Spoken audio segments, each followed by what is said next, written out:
This video is only for information purpose. तो क्या आप लोगों ने कभी सोचा है कि जो बैंक है मिनिमम बैलेंस मेंटेन न करने के बाद कस्टमर से जो जुर्माना लेते हैं तो उससे कितनी इनकी कमाई हुई है।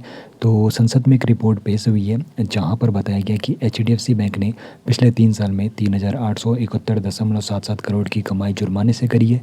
तो यहाँ पर जो प्राइवेट सेक्टर के बैंक है काफ़ी ज़्यादा इन्होंने कमाई करी है जुर्माने के तौर पर।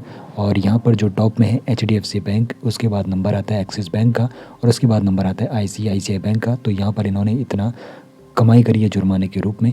अब यहाँ पर बात करें जो सरकारी बैंक है तो उन्होंने कितनी कमाई करी है जुर्माने के रूप में। तो यहाँ पर टॉप में है पंजाब नेशनल बैंक, फिर बैंक ऑफ बड़ौदा, फिर इंडियन बैंक, फिर कैनरा बैंक, और फिर नंबर आता है भारतीय स्टेट बैंक का। तो इन सभी सरकारी बैंकों ने पिछले 3 साल में 8,092.83 करोड़ रुपए की कमाई करी है जुर्माने के रूप में। तो एक सवाल यहाँ पर जरूर बनता है, तो क्या छोटे जमाकर्ता और दिहाड़ी मजदूरों को यहाँ पर बैंक दंडित कर रहे हैं?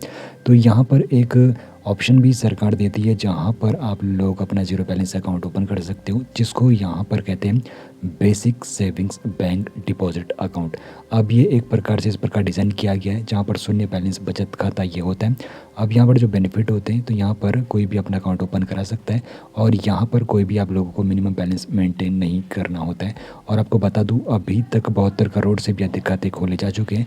इन खाताधारकों को कोई भी मिनिमम बैलेंस मेंटेन नहीं करना होता है। बाकी अब कुछ सरकारी बैंक अब चार्जेस घटा रहे हैं, जिसकी वजह से जो लोड पड़ता है ग्राहकों के ऊपर वो कम किया जाए।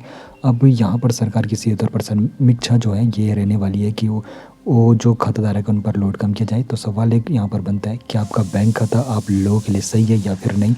आप किस बारे में क्या रही है, कमेंट सेक्शन में ज़रूर बताइए।